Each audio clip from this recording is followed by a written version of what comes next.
요한복음 3장 말씀입니다. 요한복음 3장은 예수님께서 니고데모와 이렇게 대화를 나누시면서 하시는 말씀, 그리고 이에 대한 사도 요한의 또 어떤 설명, 이런 것들, 또 세례 요한의 이야기, 이런 것들이 함께 어우러져 있습니다.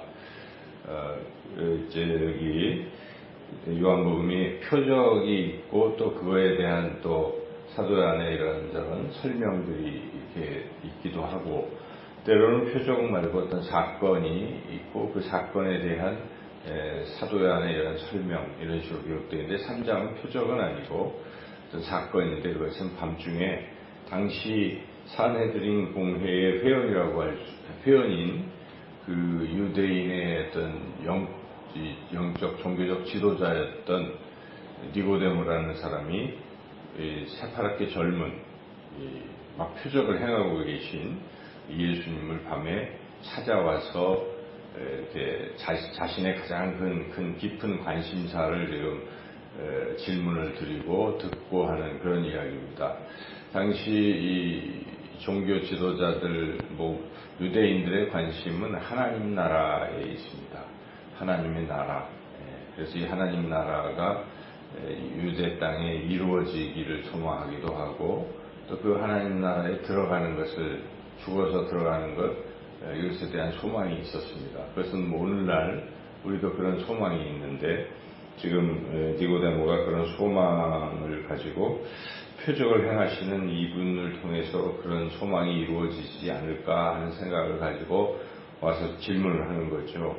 그래서 우선 여기 2절에 보면 마음에 그런 니고데모의 그런 궁금함이 있는 것을 우리 예수님 다 아시고 계시고, 니고데모는 그것을 직접적으로 얘기는 안 했지만은 예수님에 대해서 이렇게 하나님으로부터 온 사람입니다 하고 먼저 운을 뗍니다. 그래서 이 표적, 당신이 아니면 아무도 할 수 없는, 당신은 하나님으로부터 오신 분이십니다 라고 이제 2절에 니고데모가 예수님께 말씀을 드릴 때, 예수님께서 그 니고데모가 궁금해하고 있는 하나님의 나라에 대해서 이제 다 알고 계시기 때문에 그 하나님의 나라에 어떻게 들어갈 수 있는지를 이제 말씀해 주시는 것이죠.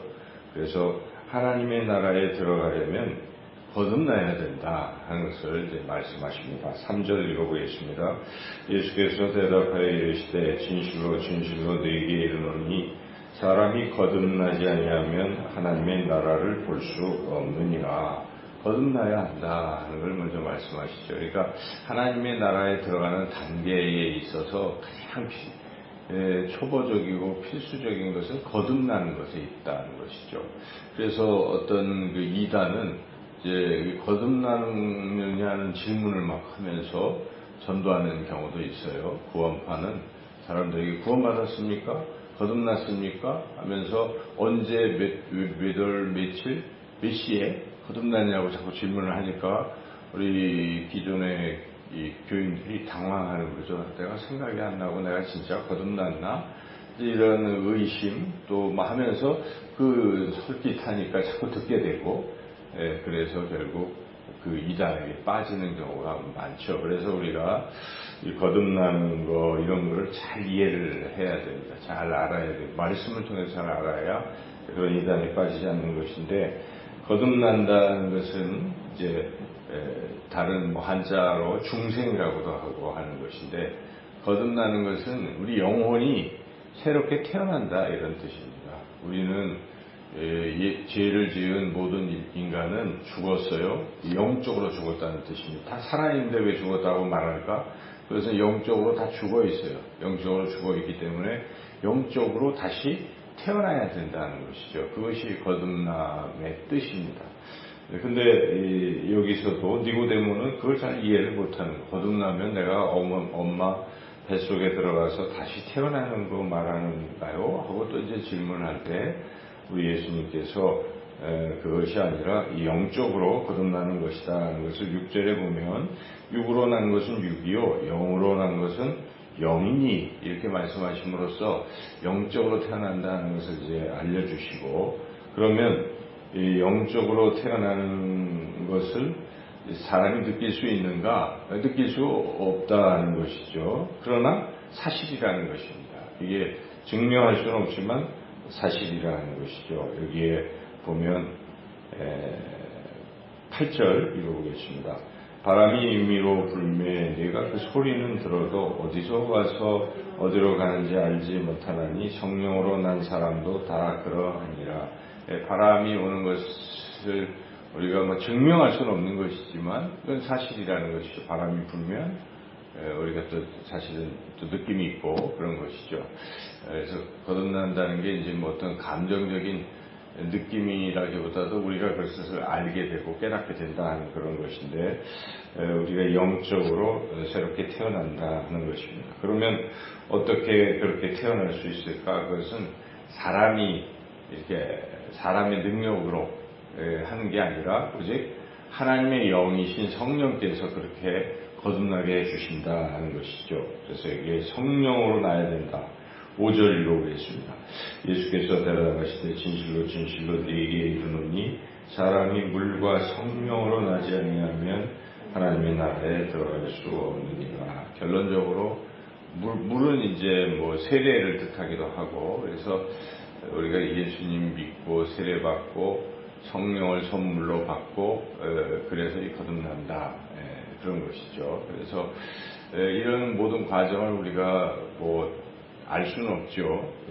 그렇지만 우리는 오직 말씀에 의지해서 내가 예수님을 믿는다면, 예수님을 믿는 사람은 곧 성령께서 그렇게 하시는 것이고, 그리고 성령이 내 안에 내주하시고 내가 거듭난 것을 알려주시고, 그리고 하나님 나라에 들어가게 하신다는 것이죠. 그래서 이게 하나님께서 예수님을 믿는 사람들에게 거듭나게 하신다는 것인데, 이제 예수님은 이런 거듭나는 것을 먼저 설명을 하신 후에 그게 성령으로 난 것인데, 성령으로 난다는 것은 또 무엇인가? 구체적으로 나를 믿으라 하는 것이죠. 예수님께서 니고데모와 대화를 하면서 네가 나를 믿으면 너는 성령을 통해서 거듭나서 하나님 나라 들어갈 수 있다. 그래서 예수님께서 나를 믿으라 하는 말씀을 니고데모와 대화에서 이제 계속 강조하고 계신 게 10절부터 12절에 너는 왜 안 믿느냐? 선생이 돼서도 모르면서 왜 내가 하는 말을 안 믿느냐? 믿으라 하면서 11절, 12절 한번 읽어보겠습니다. 진실로 진실로 네게 이르노니 우리는 아는 것을 말하고 본 것을 증언하노라. 그러나 너희가 우리의 증언을 받지 아니하는도다. 내가 땅의 일을 말하여도 너희가 믿지 아니하거든 하물며 하늘의 일을 말하면 어떻게 믿겠느냐 하시면서 중요한 말씀 13절에서 15절까지 나를 믿으라. 이것을 이제 니고데모에게 믿으면 거듭나고 영생을 얻게 되는 것이다. 이것을 하나님 나라 들어갈 수 있다는 것을 말씀하시죠. 중요한 말씀입니다. 13절에서 15절 예수님께서 하신 말씀인데 읽어보겠습니다. 하늘에서 내려온 자, 곧 인자 외에는 하늘에 올라간 자가 없느니라. 모세가 광야에서 뱀을 든 것 같이 인자도 들려야 하리니 이는 그를 믿는 자마다 영생을 얻게 하려 하심이니라. 지금 예수님이 광야의 뱀 사건을 이야기하시죠. 그때 당시 이스라엘 백성이 죄를 져서 뱀에게 물려서 다 이제 죽고 있는 것이죠. 그때 하나님께서 은혜를 베풀어 주셔서 노뱀을 높이 들었을 때 그 노뱀을 보는 사람은 뱀에게 물렸더라도 다시 살게 될 것이다.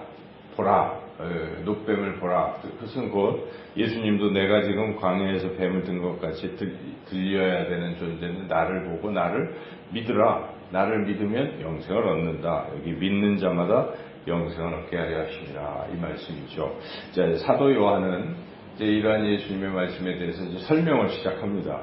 그게 이제 그 우리 유명한 3장 16절부터 해서 21절까지 하나님이 세상을 이처럼 사랑하사 독생자를 주셨으니 이는 그를 믿는 자마다 멸망하지 않고 영생을 얻게 하려 하심이라. 이 말씀이죠. 그래서 예수님을 믿으면 영생을 얻는다는 것입니다. 그 영생을 얻는 것의 시작은 거듭남으로부터 시작이 되는 것이죠.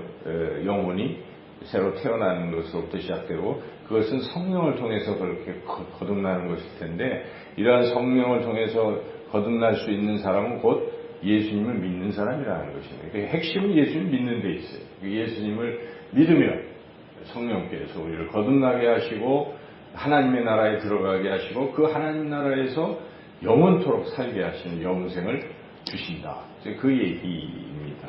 자, 여기까지 해서 이제 우리 예수님을 믿어야 된다는 것을 알 수가 있는데 사도 요한은 예수님을 믿어야 된다는 것을 다시 한번 강조하려고 여기에 세례 요한의 이야기를 또 집어넣은 것이죠. 22절에서 30절에 당시에 아주 그래도 유명한 사람이 세례 요한이에요. 사람들이 다 따르는 사람이 세례 요한인데 이 사도 요한은 바로 그 세례 요한이 예수님을 믿으라고 증언하고 있다. 그 얘기하고 있는 것입니다. 그래서 세례 요한의 제자들이 여기 저쪽에서도 세례를 주고 우리 세례 요한 선생님께서도 세례를 주는데 저쪽에 있는 그 예수라는 사람한테 더 많이 가고 세례를 받고 있습니다. 이거 어떻게 해야 되겠습니까? 그걸 가로막고 방해를 해야 되겠습니까? 이렇게 할 때 아니다. 두어라. 그분이 계속 흥해야 되고 나는 그것 때문에 왔다. 그분이 바로 그리스도이시다 하고 세례 요한의 입술을 통해서 증언하고 있는 내용이죠. 그래서 여기에 그 세례 요한이 그분이 바로 그리스도시다라는 것을 증언하고 있습니다. 여기 28절 한번 읽어보겠습니다. 내가 말한 바 나는 그리스도가 아니요 그의 앞에 보내심을 받은 자라고 하는 것을 증언할 자는 너희니라. 신부를 취하는 자는 신랑이 서서 신랑의 음성을 듣는 친구가 크게 기뻐하느니 나는 이러한 기쁨으로 충만하였노라. 나는 신랑이 아니고 신랑의 친구이고 예수님이 주인공이시다. 그분을 믿어라. 그는 흥하여야 하겠고 나는 쇠하여야 하리라. 이렇게 세례 요한이 예수님이 그리스도이심을 그를 믿어야 영생을 얻는다는 것을 지금 증언하고 있는 것이죠. 사도 요한은 이렇게 세례 요한의 이야기까지 넣어서 예수님을 믿어야 된다는 걸 다시 한번 강조하고 결론적으로 31절에서 36절도 결국 예수님을 믿어야 영생을 얻는다 하는 것이죠. 그래서 여기에 34절 읽어보겠습니다. 하나님이 보내신 이는 하나님의 말씀을 하나니 이는 하나님이 성령을 한량없이 주심이니라. 지금 예수님은 성령을 부음받은 것이고 그리고 아버지께서 아들을 사랑하사 만물을 다 그의 손에 주신 예수님이 하나님의 아들이라는 것이고 모든 만물을 다스리는 분이시니까 다시 한번 그러므로 예수님 믿으라 라고 증언하고 있습니다. 36절 읽어보겠습니다. 아들을 믿는 자에게는 영생이 있고 아들에게 순종하지 아니하는 자는 영생을 얻지 못하고 도리어 하나님의 진노가 그 위에 머물러 있느니라. 계속 반복되는 것은 예수님을 믿으라 하는 것이죠. 예수님 믿으라. 그래서 3장이 이제 요한복음이 쓰여진 목적도 예수님께서 하나님의 아들이신 것을 믿고 그를 믿음으로 영생을 얻게 하려 하는 것이 요한복음을 기록한 목적인데 이 3장에 아주 잘 나와 있습니다. 그래서 니고데모의 대화부터 시작해서 거듭남이라는 게 무엇인지 거듭남 그 다음에 하나님 나라 들어가는 것 또 영생을 얻는 것 이 모든 일련의 과정 물론 성령을 통해서 거듭나는 것인데 그것이 성령은 누구에게 거듭나게 하는가? 예수를 믿는 사람에게 거듭나게 하시는 것이고 그러므로 너희는 나를 믿으라. 예수님이 하시는 말씀입니다. 예수님을 믿으면 멸망하지 않고 영생을 얻게 될 것이다. 사도 요한도 계속 이 말씀으로 이걸 증언하고 있습니다. 그래서 우리는 내가 예수님을 과연 믿는가? 여러분 예수님 믿는 것이죠. 우리가 예수님을 믿기에 이 새벽에도 주님의 말씀에 귀를 기울이는 것이고 예수님을 믿기에 예수님 말씀하시는 것을 우리가 듣고 또 순종하고 살아가고 있는 것입니다. 예수님을 믿지 않는 사람이 왜 순종하겠습니까? 왜 예수님께 기도하겠습니까? 그래서 우리는 틀림없이 예수님을 믿는 것입니다. 이것은 나의 힘으로 되는 것이 아니라 하나님의 은혜로 성령을 통해서 또 내가 예수님을 믿고 있다는 이 사실을 분명히 확신하고 이 믿음이 흔들리지 말고 누가 뭐래도 나는 이미 거듭났고 예수님을 믿음으로 하나님의 자녀가 되고 그리고 영생을 얻고 하나님 나라에서 영원토록 살게 된다는 이 사실을 확신하며 오늘도 감사하며 소망 가운데 기쁨으로 살아가시고 또 새 사도 요한이 증언하는 것처럼 우리도 사람들에게 예수님을 믿음으로 구원받는 것을 다시 한번 증언하는 복된 삶을 살아가시기를 주님의 이름으로 축원합니다.